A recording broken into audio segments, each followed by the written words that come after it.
Hey, welcome to the Out of the Box podcast. I am your host, Jay Got Soul. We are in Jay Got Soul studio, in-home studio, and you are tuned in to season 2, episode 4 of the Out of the Box podcast. Thank you to those of you that have supported my podcast thus far. We have switched up the format just a little bit, but the show must go on. So I'm going to need your support and continue to build this platform. So if you're watching this segment, I would like to ask you all to share this broadcast so we can reach as many people as possible. I hope you enjoy this episode. But before we get started, let's have a word of prayer. Dear God, thank you for another opportunity to share this time and space with our guest, Laveda Groovy. God, we are grateful for the opportunity to share this opportunity and space with our audience. We ask that you allow us to capture anyone who needs to hear our show. God, we ask that you keep us covered in your protection, and amen. So this week for our Mind Your Future with the Past in Mind segment, we're going to share a clip from my latest project in which we partnered with Loving Hands Community Care and Harold Robinson Foundation to share stories of our grieving community. The reason why this project is so important to me is that it helped me heal through some trauma of losing someone close to me to murder. It's one thing when someone dies of an illness or natural causes. It's a whole different experience when the death was caused by pure hate.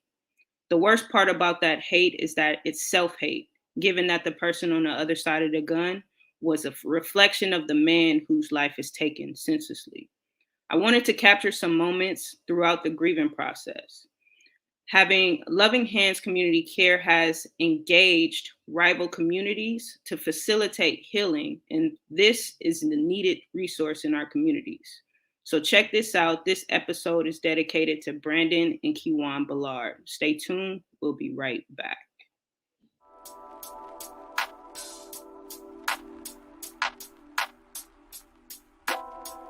My name is Kathy Wooten, Executive Director of Loving Hands Community Care.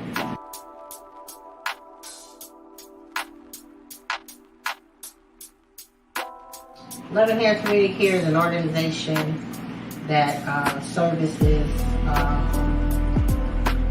families, specifically mothers and siblings of murder victims. But we have expanded it to if you just had a child that died. Like, no one knows how to deal with the loss of a sibling unless you've been. And so bringing all of them together like that for the first time was something that I can't even describe. But just from where I was sitting, it was amazing. Month 17th through the 19th, and I'm just overwhelmed with excitement about it because I know it's going to be even better. It's going to be even bigger. And I believe the impact is going to be one like no other. So at the Leap of Faith, you have that option to climb up to the top of the pole, kind of stand on top, and then leap for the ring. Now to put some meaning behind it, you can look at it as when we're on top of that pole, we're going to be leaving something behind.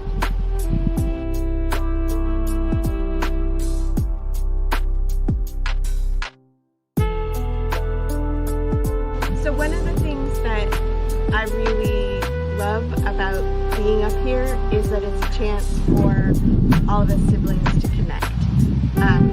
When you meet people, usually, and people ask questions like, well, how many brothers and sisters do you have? It's always this awkward silence, whether you should mention, oh, well, I had a sister who was murdered, and count that person. You don't want them to be invisible or not count them, but then when you do bring something like that up, it creates this real awkward silence. People don't know what to do with that information.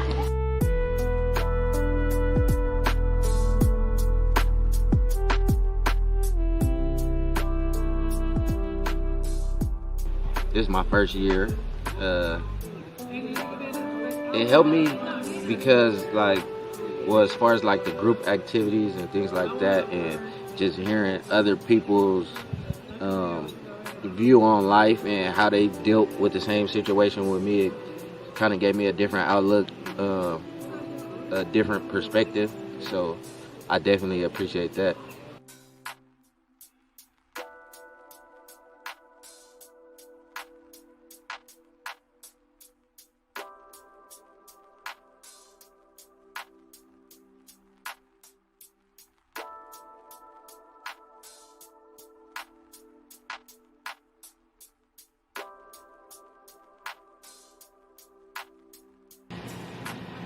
And so I think we had a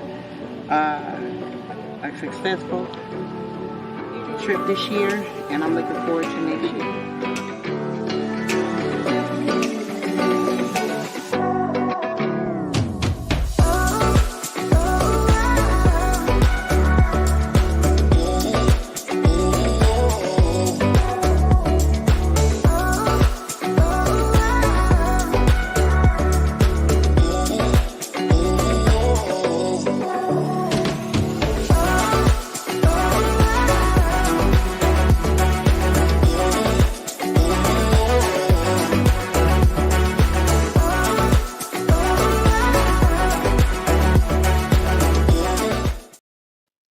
All right, you guys. So we're back.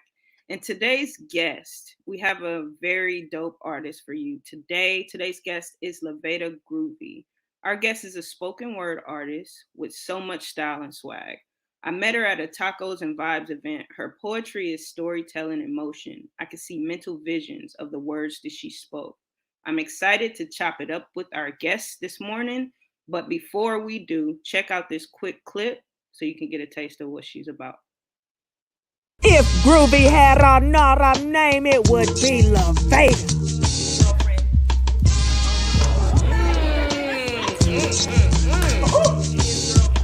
She was looking at my man. It never occurred to me that he was shady. Cause I'm after that, so she had to know that I would be after her ass. Passion in his undertone. This man asked me how my day was. I heard. Let me hit a face down ass up. This man asked me how I've been. I heard. Let's get naked. See, my mind slips. Divine, otherwise called my mind, attach it back to his vertebrae and put sunglasses on his third eye. All right, you guys. So, Out of the Box family, help me welcome our guest, Laveda Groovy, to the show. Hey, we in this thing. Hey, we here. We in this thing. Man, thank Right you so on. much for coming through. I appreciate it. Absolutely. Thank you for having me. No problem. All right, so I got a bunch of questions, so I'm about to just start shooting. Fire them off. All right. So, where are you from and where you grew up? I'm a California girl. I was born in Sacramento. Don't know much about it. Then we moved to Memphis. Stayed there for a little bit. But they say where you did high school and middle school, that's where you're from, and that's LA. So Okay. been here most of my life. But then I did college in the Bay, and that I'm a California girl. I can't not announce the Bay. It's just one of those places. Boy, oh boy. Yeah, the love. Yeah, I feel that. It's crazy. Have you been?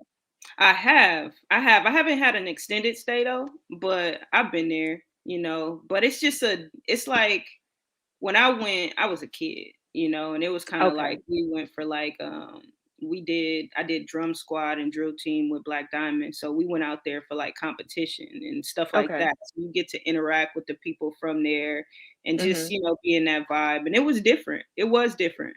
Definitely. Yeah. Definitely. Yeah. I know there was a couple rivalries between NorCal and SoCal. I'm like, we still the best, but y'all cool. Y'all look good. Right.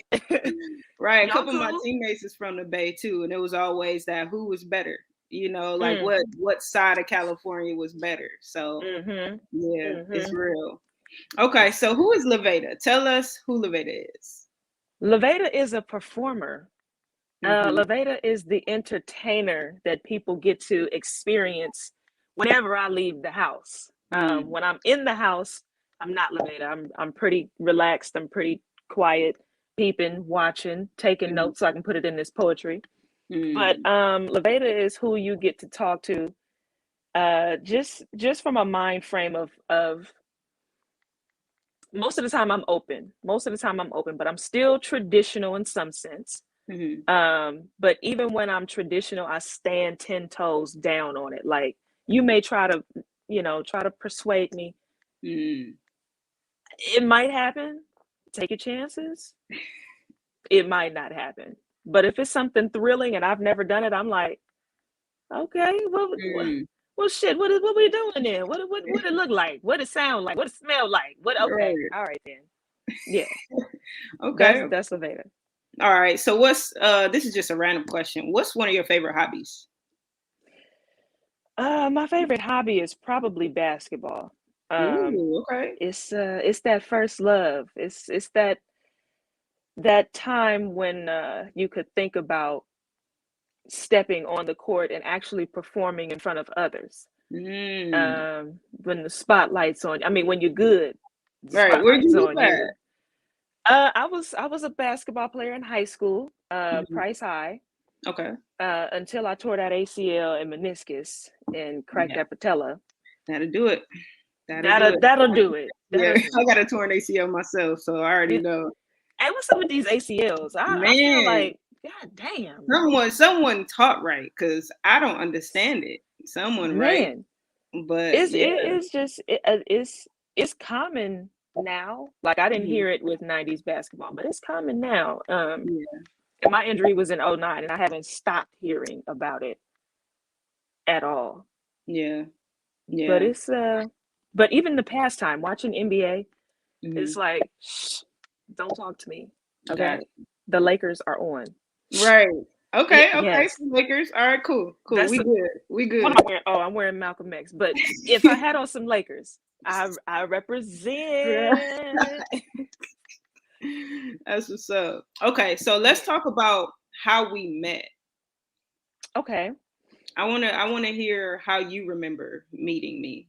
How I remember meeting you. I think the statement was y'all talk about blacks need to support other blacks, but what happens when it comes down to supporting the gay blacks? Mm. I don't know if it was you or the DJ that was naming off names. Was it you? Okay, You we named it I was had the Gucci. conversation. I was talking about my brand, and then talking about how we support white brands and then we won't support our own brand. And then he came up and he spoke, and the DJ spoke about supporting Hmm. black gays and lesbians and yeah, LGBT. So yeah, that was Right. I remember that conversation. That's what stuck out to me. Because it's interesting how some people will pick and choose, or some Mm, people will choose to divert a whole conversation just because some of who somebody else fucking. That might not have been politically correct, but I don't care. What does your brand say? What does it signify about us as a collective? And mhm, is the brand going to help us elevate? That's right, all I care about. I don't care about who you having sex with. Don't come to me asking about who I'm having sex with. When the last time? I don't want to hear right, about none of that. I don't want to hear yeah, about none of that. I just want to know the elevation process. And if you don't have a process, is it a work in progress? What kind of work you doing? What kind of mm, process are you seeing? Progress? No? Yes? At this point, if the yeah, police stop and pull us over, they're not gonna be like, "You're gay." Not gonna shoot. right, No, you're black. No, you. right. Yeah. So at No, that time, it was just like the lack of camaraderie that you were mentioning, um, and the lack of people even using a slither of mental capacity. Just it was just like, come on, where her podium at? She mm, preaching. mhm, mhm. She preaching. That's what I took notice because I was. I'm not gonna lie. I walked at the table all night. As soon as you said that, I was Everybody like, did. let me stop over here. What is this? Not to Yes. mention that the night was crazy too, with everything that happened that night, like with the lights and all that. Like it was a And the crazy changing of the experience. rooms. Yeah, so I had to. Hmm. I felt like what caused me to do that. I was like, okay, so the morale here is low, like because of the fact that that happened. People are not really as focused, Hmm. on what we're intending to put on. And then I'm like, I got this brand here. Nobody knows about it. It's hard for me Hmm. to. What I like to do is talk to everybody that come by my table and tell them about the brand. But when it's a mic, you got a DJ back there. It's kind of hard to talk to people at the Right. same time. So I'm like, Hmm. I got to do something so that they can know why I'm here. Like I'm not Right. I'm not just spending this time here just so that people can see my stuff and be like, "Oh, that's cool." Like they need to know. So that's he was going in about energy and all that, and I was like, "Okay, so let me switch this up a bit. Let me talk about our money, because that's literally what we spend when we buy these drinks. That's what we spend when we buy these clothes and all that. Nobody Hmm. knows where it's going, and we ain't got no riches, but we got a lot of stuff that look good on us. Mm-hmm. You know what I mean? So that was, and when we chopped it up, I was already paying attention to, because I think I saw you twice perform before we actually met. And I was like, Okay. dang, and I was listening to what you were saying, how you said it, your Mm-hmm. dictation, and how you were speaking. And it was like, yo, I can see what she's saying. You know what I mean? Like, Yes, you see the descriptive. picture. Where else did you see me perform? I think it was there. Didn't you perform there twice, or it was once? Was Nah, I it? just performed there once. Okay. But this And I year, think I looked on your I've performed page. a lot. It was on your page then. I was looking at, your different poems on your page. Mm-hmm. Yeah. Yeah.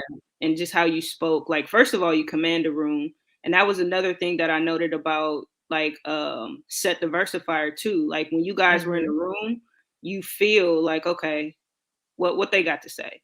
Like, I'm Right. gonna stop and I'm gonna listen. I'm Mm-hmm. not gonna be talking while they talking, because you just want to hear what's the next words coming out their mouth. So that was something that stood out to me. And you have your own style. I could just, so those were things that stood out. Yeah. Interesting about Set, the night that I met you was the same night that I met him. Okay. But I think we've performed, it may have been once, it may have been twice. I'm not really sure. But we typically, if I don't go before him, he'll go after me. Like, we follow each other. And so Mhm. I'm just like, on Saturday, I was like, Set, I hate going after you because you're good. Oh my God. It's just like a tug of war of attention. Like, Yeah. is he Yeah. going first? God, Yeah. he's about to do it. He's about to blow the roof. Right. He's reckless with it too. So, but it was just, like, you guys being in a room though brought that to me. It brought so many different elements of Blackness. And I felt like we had to get down to the bottom line, because I was just like, okay, well, what we gonna leave here with? You know what I'm saying? Like, Yeah. and so after that, it was crazy because nobody was coming by my table. By the end of the night, dang near everybody stopped by my table. You know Yes. what I'm saying? And I got to That connect was a with must. everybody and just kind of like, they really felt the brand at that point. So Mm-hmm. yeah, it was big. I think Q was wearing it that night. Yep. He Was it had a baseball jersey he was wearing? Yep. He had that Okay, yeah. limited edition. Yep. Mm-hmm. Oh Mhm. yeah. Oh yeah. Yeah, I had to figure that out. So Yeah. how old is the brand? The brand is 3 years old. Okay. Mhm. Okay. So it's nothing new. So you're here Nah. to stay. Yeah. Now we started off, so everything is just elements of financial literacy. We started off with like just practical ideas to help us understand things like Mm-hmm. assets over liabilities. What's an asset? Asset is something that helps you grow money. You know what I'm saying? Invest. A liability is something that makes you spend money. So you never see that money coming back. And so when I created that shirt, it had all that meaning, and it was like the very first shirt. And I'm like, hey, this is a pledge to you. When you buy this shirt, you're choosing to choose assets over liabilities. I'm just giving you the reminder, Okay. So anytime you buy something, these are reminders. They're not, they're, so it's just like, okay, well, I look at that and now I'm thinking about my finances. Let's get it right. And Okay. so, I know we like to be branded up, but it's like, okay, well, be branded with something that is supporting your community. You know what I mean? Because everything else is like, you got H&M putting monkeys on shirts with Black kids and selling it to us, and we still buying it. Still Like, I buying. still see people up in them shirts. I go in there too, but I ain't buying nothing. But I used to buy from them, and when I saw that, I'm like, nah, like, that's disrespectful. And then all you give is an apology. That's That's it. it. So I'm like, I make my own clothes. Like, forget Mhm. y'all clothes. And so that's literally where all it comes from, because I just watched over that course of time when it was them and it was another brand, and they just kept doing things, and it's like these dry apologies after. It's like, so we Prada. just gonna take the apology and just keep buying it? Like, that money is going towards the prison industrial complex as opposed to building up your communities. Y'all don't see that, and that's really like the heart behind me in this brand. It's like, we got to make it make sense. Right. Right. Do you come from money? No, not at Okay. all. I All come right. from struggle. you know, and Did you I'm put the really SK in there? The struggle? struggle. The struggle. Struggling. Struggle. Ah, You know, yes. this is literally me teaching myself, teaching my family. You know, we really just trying to figure it out together. And it's been a hard journey. Like it's really hard, but it's worth it when you see like when my sister, we're having conversations and she's like, you know, yeah, I'm making sure that I'm not spending my money like crazy. Or my homies like, yeah, I paid my bills and now I'm just trying to make sure I'm doing the right thing. So these are conversations we have now. We wasn't Okay. having those before that, you know? Yeah. Yeah, it's happening a lot more frequently for sure. Yeah. For sure. Yeah. Well, keep putting it out there because I'm gonna buy something. I got Something. you. I don't I care got what it you. is. If you do some underwear, I'm gonna buy some underwear. Okay. I'll sag that day. You need to see these. That day will be a I sagging day. appreciate it. I appreciate it. I got you. All right, so we're gonna take our first break. We'll be right back, so y'all stay tuned.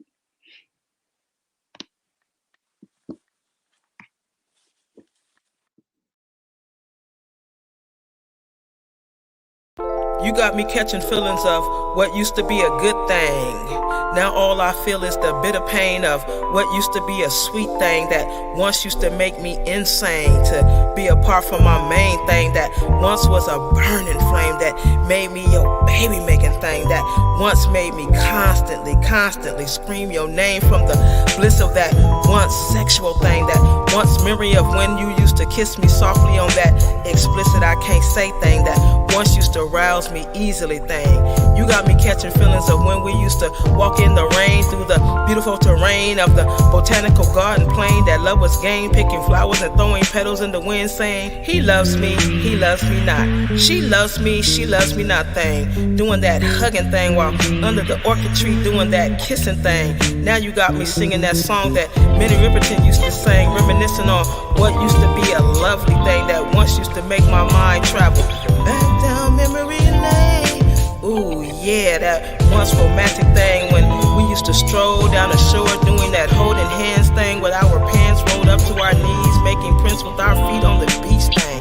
Writing I love you really big with our fingertips in the sand thing. Watching the tide roll in and roll out, washing our I love you away thing, and then saying, dang, the waves ain't got no respect for anything. Now all I feel is the mind games being played over and over and over again in my membrane that once had me yearning day after day for that irresistible thing that now has my psyche running back down lover's lane in search of what once was a dreamy thing. My once thing was the ultimate thing, my groove thing that once was a tender thing, my gratified thing that once was a passionate thing, my sentimental thing that now ain't a damn thing but a bad memory thing of what once was an affectionate thing that once used to be an all-night thing full of pleasurable love type thing once when our love had no time frame, when we were once each other's forever love thing, which is now a remnant of a defunct once thing. I'm going back down memory lane. Oh, going back down. Going back down. I'm going back down memory lane. Oh, going back down. Going back down.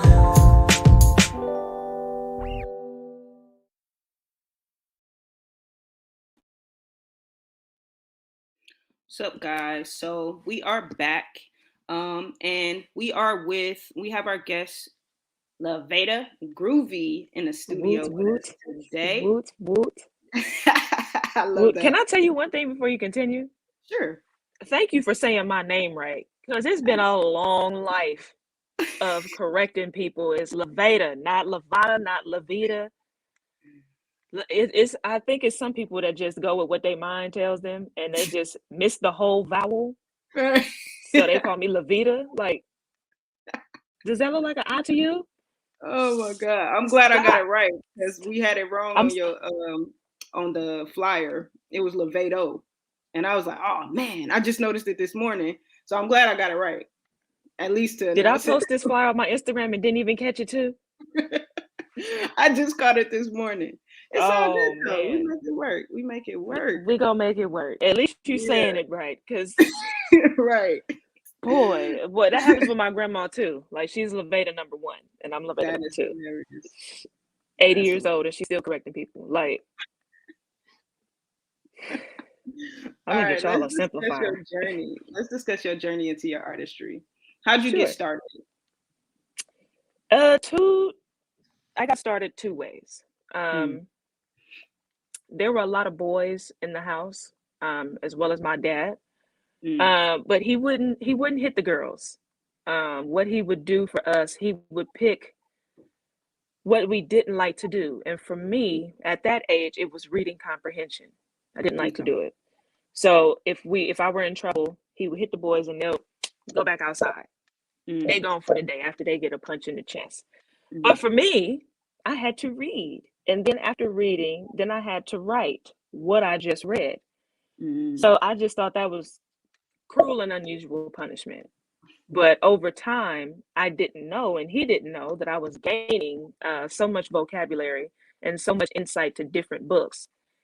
And 2000, that was 4th grade, I entered my first poetry show here in Los Angeles. I was here in Los Angeles. That was 4th grade.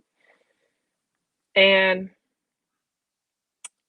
I think I got 3rd place.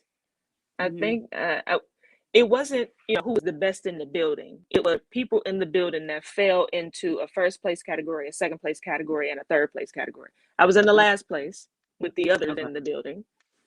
But I just knew that I could be better, or I could be good, or this is something that I can participate in and actually develop. 6th grade, I did poetry as well. But my mind was all over the place. So my teacher was just like, maybe you should write 5 or 6 different poems instead of one long poem, because it's hard to focus in on it. So I said, okay. Middle school, 7th and 8th, I didn't write. But by high school, somehow people knew that I could write because I did a talent show 9th grade year. And I didn't write again until probably the end of 11th. And I wasn't even attending Westchester in 11th grade. So I don't know how the students knew, but there was something that had to be done for Valentine's Day, and I wasn't in the course. But there were like 5 students that came up to me and asked me, could I write a poem? And I charged them, got that money, text that ass, got me. Thank you. Yeah, you want this poem? You want this assignment? Right. Go ahead and run me that money. So they ran it to me, and I just knew. But my style of poetry was different. It was like Dr. Seuss almost. It was a little different. I wasn't telling stories at the time. I was descriptive, but it wasn't a story like it is now, like what you heard. Okay. When I got to college, I did that. Did the talent shows, did the showcases, did the opening for artists before they came to the school with ASI, did all that. And I was just bored. I got bored. I went to other poetry shows, and the Love Me Because I'm Weird, or Cops Stop Killing Me, or My Skin is Black, or Mom Accept Me for Who I Am, I was just bored with it. So I decided that the next poem that I wrote was going to be interesting to me. What is it that I want to hear? And that was Woman's Dilemma. That was the first poem I did the night you met me. Okay. And I just kept that style ever since then. Nice. Okay. Yeah. So is that your process of how you develop that style? Because I want to know how you got to that place. That's not the process. It sounds like it's a journey. It's a journey. But that the style of how I write now started freshman year of college. I was drunk all college, and Wasn't we all? I can't remember anything but the English class. Like, what am I doing in here? And I was in remedial English, and I wanted to test out.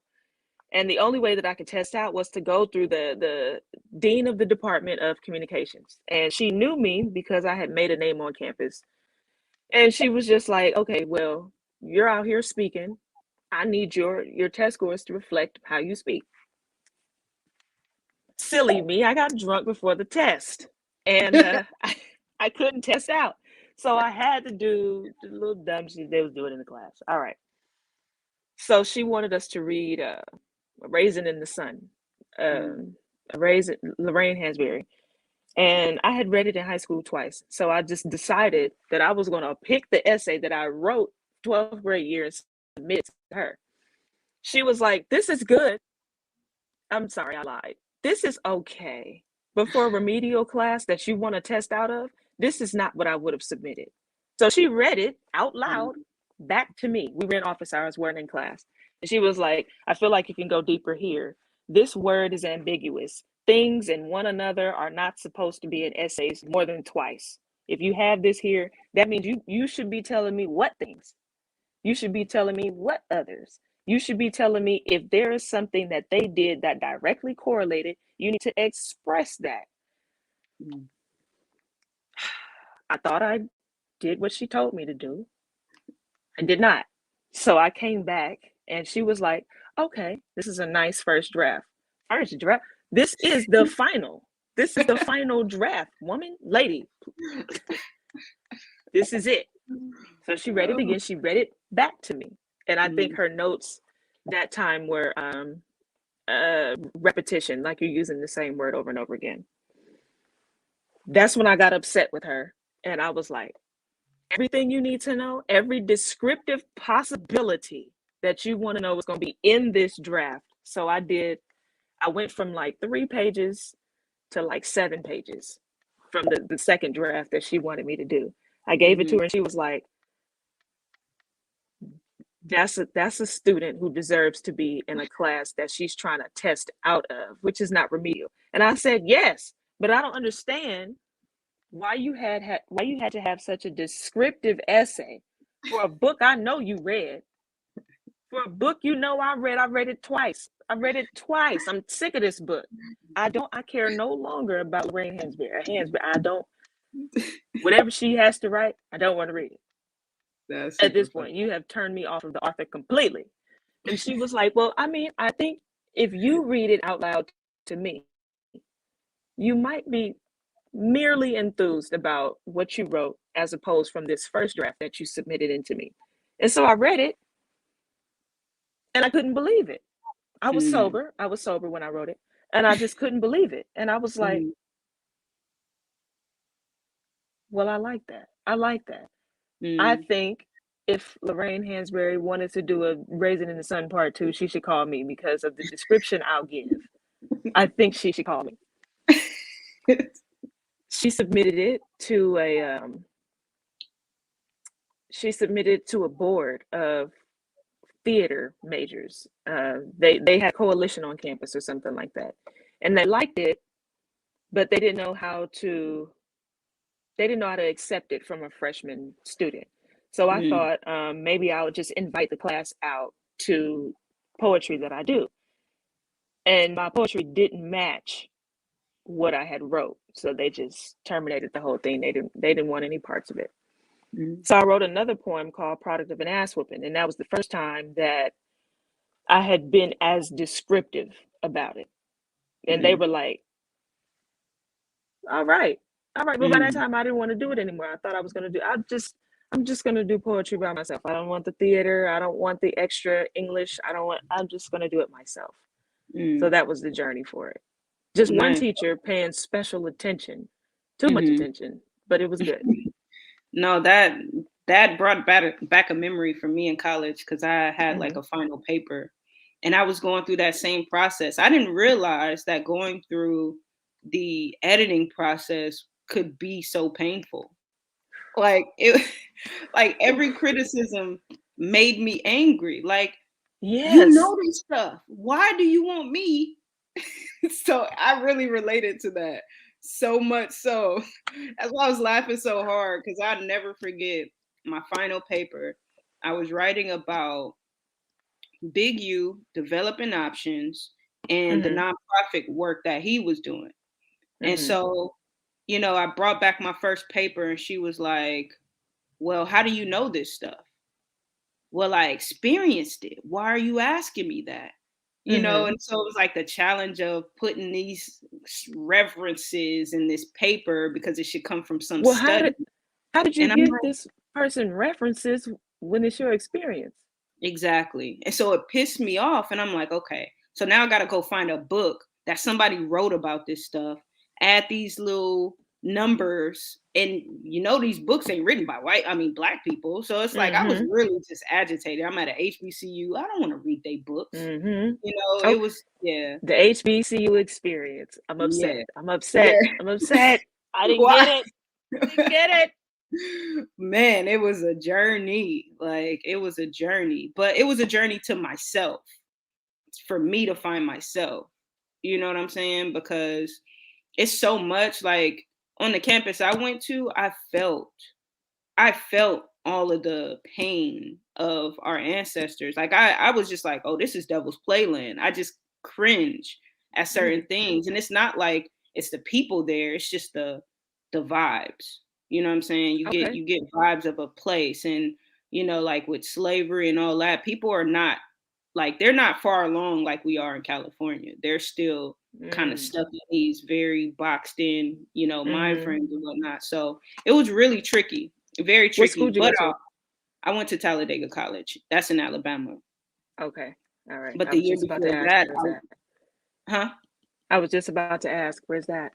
Okay, yeah, that's in Alabama. Then I went to another school, which was the complete opposite of that, Salem International University, which it was in West Virginia, where you got Confederate people with Confederate flags, gun clubs. Ooh. You see KKK written on a tree somewhere. Like, it was crazy. So, you know, I got two different sides of it. And it was just really a interesting journey, which is why I'm very, people call me radical.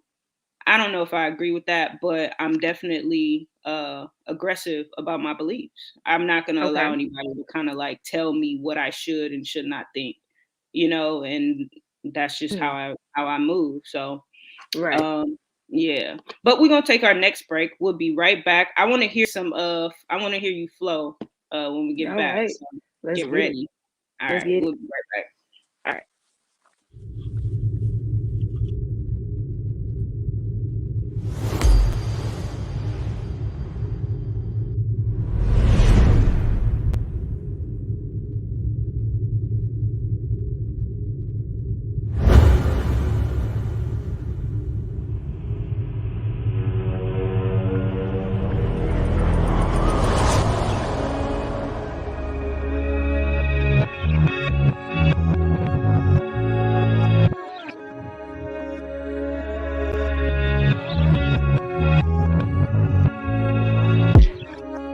Yeah, way back, you know. Back with a level. They thought it was dead, we resurrected though. Yeah. This little odyssey been so exhausting. Yeah. Everybody looking at it thinking like I lost it.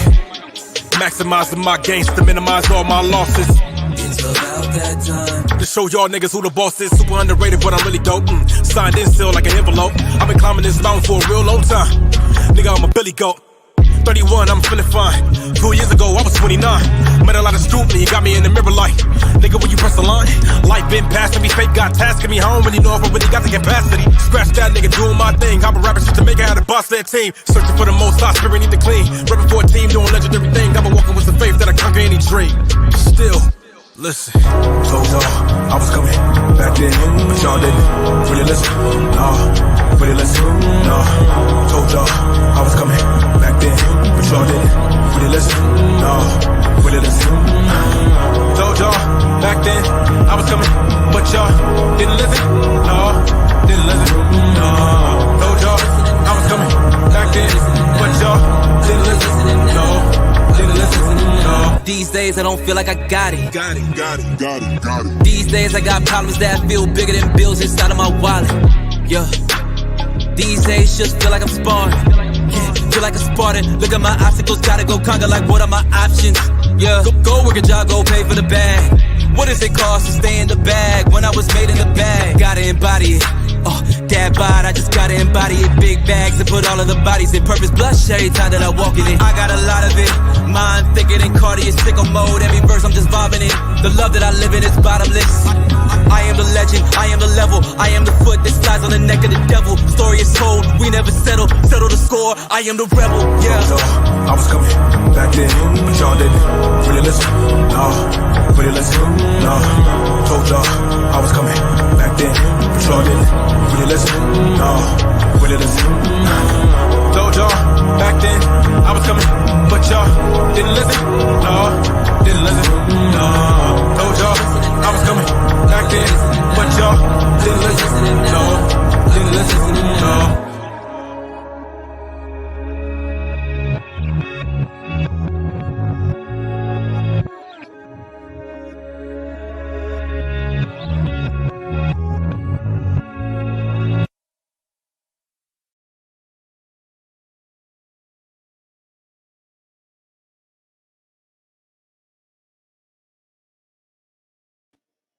Welcome back to the Out of the Box podcast.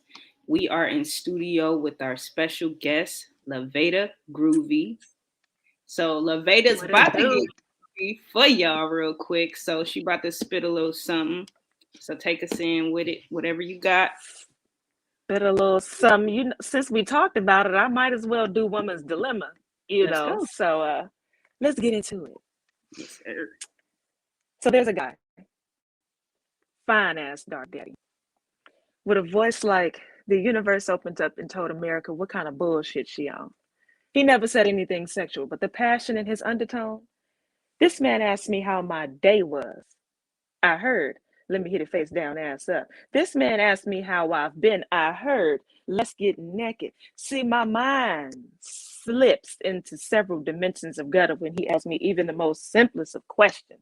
But once I get past the silly girl high school answers, oh, it's groovy conversation and bomb mental stimulation from politics, religion, abortion, immigration, Russia, Korea, assisted living situations, children, Lakers, Bulls, Pelicans, Raiders, Steelers, Patriots, Trump's inauguration, policing paid vacation, black men under annihilation, the voter registration, the miseducation,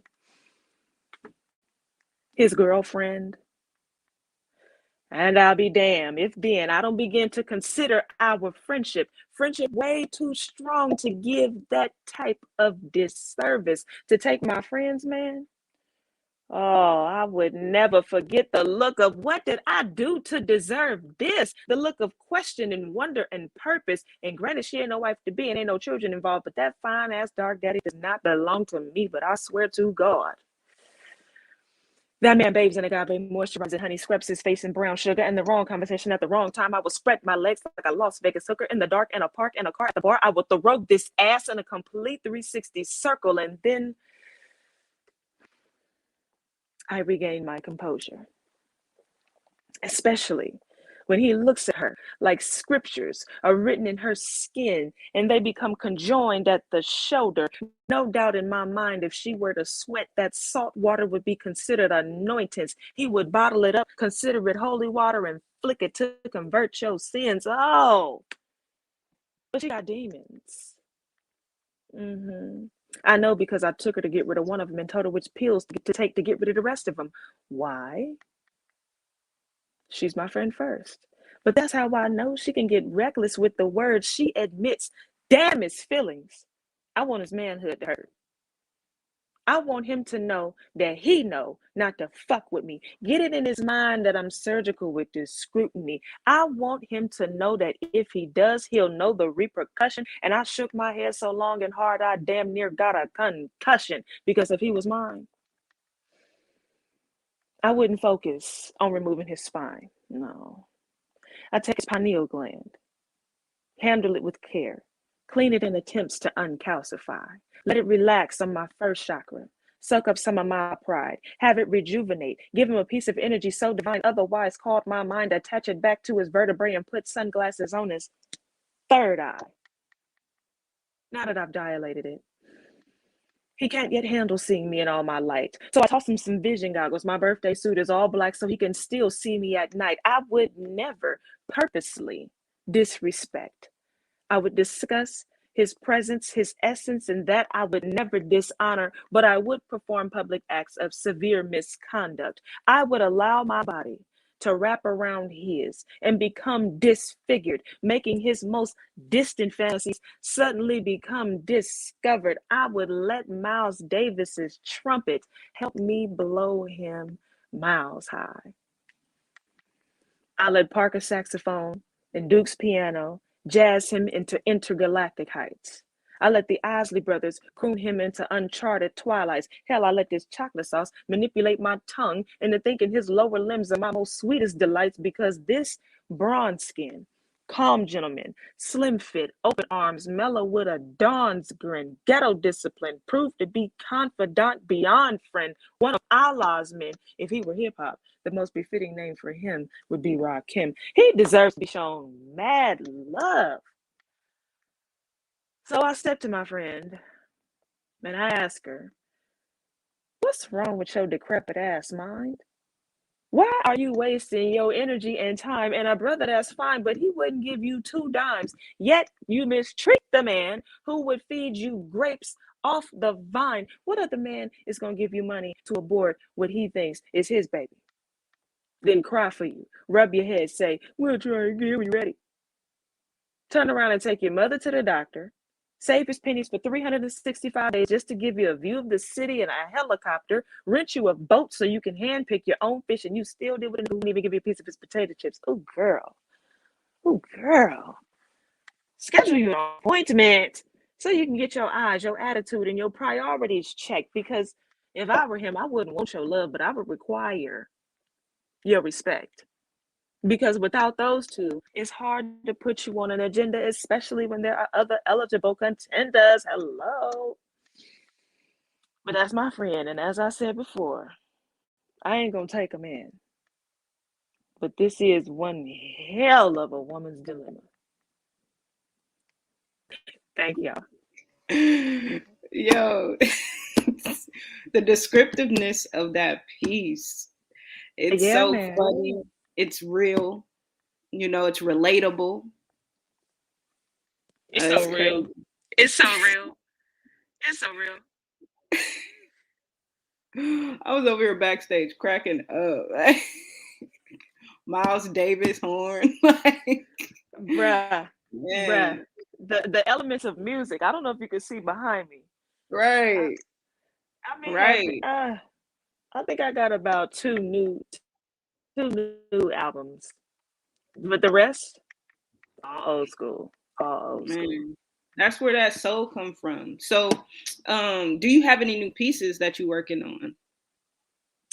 I do, actually. I'm in that stage of being pissed off right now because it won't come out like I want it to.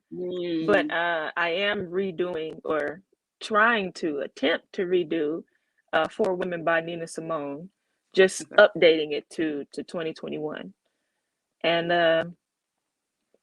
I have another piece called Grandma's Words or Grandma's Secrets. I haven't decided. It's another relatable aspect. But I'm mad at Grandma. I'm mad at Grandma, actually. She did some things that I'm just not going to do with my children.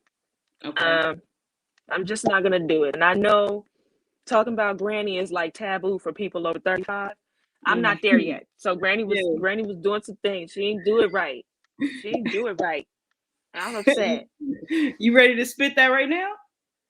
Can you spit that? Not yet. It's not finished. Not ready. Dang, it's not ready. Let me see if I got a snippet. Oh, why I look for my phone and I'm Jesus. No, it's all good. You don't even got to worry about that, because we gotta have you on again. We're gonna talk about Granny. But yeah, we gotta talk about it. Yeah. Your grandma still living? Huh? Is your grandma still living? Either one of them?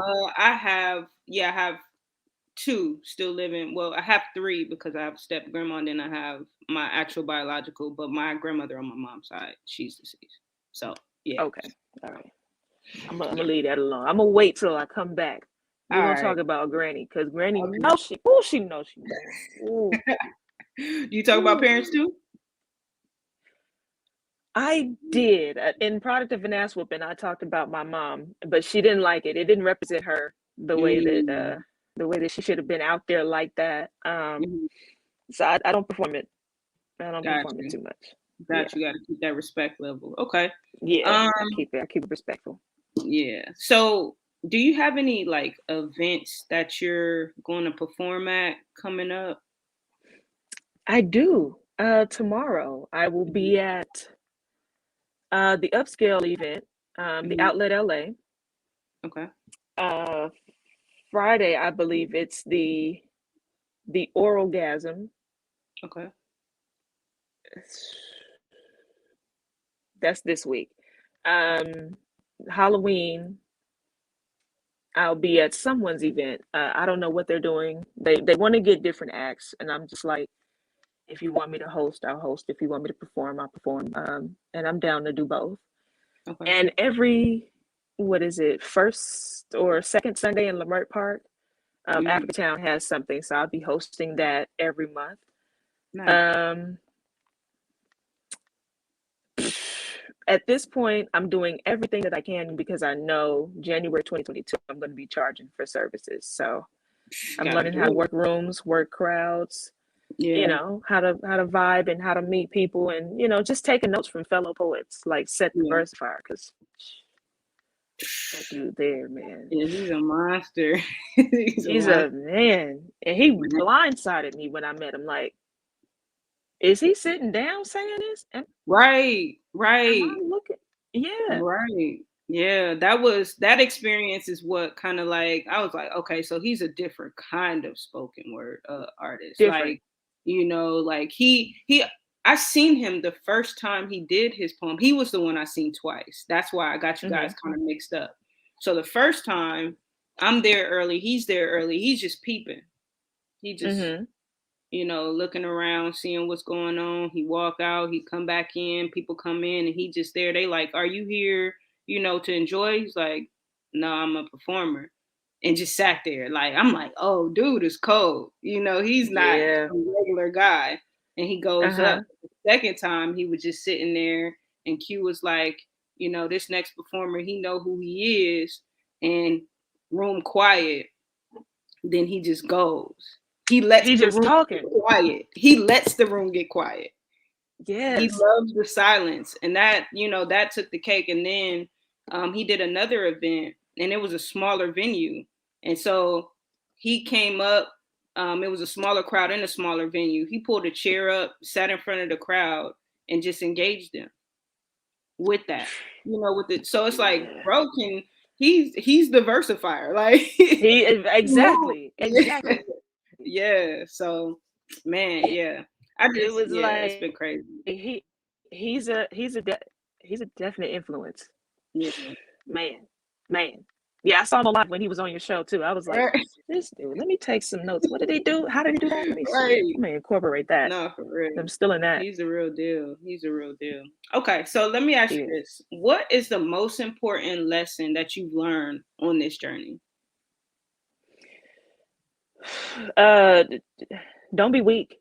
Don't be weak. Confidence is one thing, but trying to appease, trying to please, trying to figure out, do you want me to do this, or how do you want me to go? Should I do this? No, do it, because people will skip you. People will say your name wrong, and just going about it easy peasy lemon squeezy. No, it's hard, difficult, lemon difficult. You need to be able to say that this is something that I have a problem with, and we need to address it right now, because we can't go on. At least I'm not. You can go on by yourself, but I'm not. And also, just posture. Like, I look at a lot of poets who are just starting out, and their posture reads weak. So now other people, they may take that as an opportunity to talk over them. And even though I have the respect, sometimes I may tune out. I won't talk, but sometimes I might tune out. if you have an idea of how you want to represent yourself, be strong in that idea. Don't allow it to say, oh, I'll do it next time. I didn't know what to expect. No, be wrong the right way. Fail correctly. Because if you failing incorrectly, now you don't know how to move forward, or you're going to keep failing that way. Yeah. Learn for yourself. Yeah. That's real. Okay. So last question, what platforms can the listeners find you on? How can they reach you and see what you got going on? Well, IG is our best friend. I know Facebook is cool too, but I don't have it. But Instagram, you can find me at leveda.groovy. If you find my name, you have found me. And also, I have a show called The Microphone Tone for the poets out here. Tomorrow, I will be scoping the crowd. I'll be scoping the talent there, trying to see who I can snatch to the microphone tone. Season 1 is about to drop Halloween Day. And every week after that, I will upload a new episode. Looking for new talent for season 2. So you can follow The Microphone Tone on Instagram, and you can find me at leveda.groovy for my. All right. Okay, we're back. Okay, cool. All right. So yeah, we're good. No, it was a little glitchy, but say that last part really quick because the glitch happened. That last part that you said about. Oh, okay.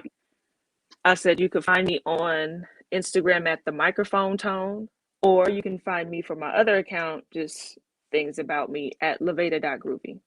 Okay, dope. Yeah.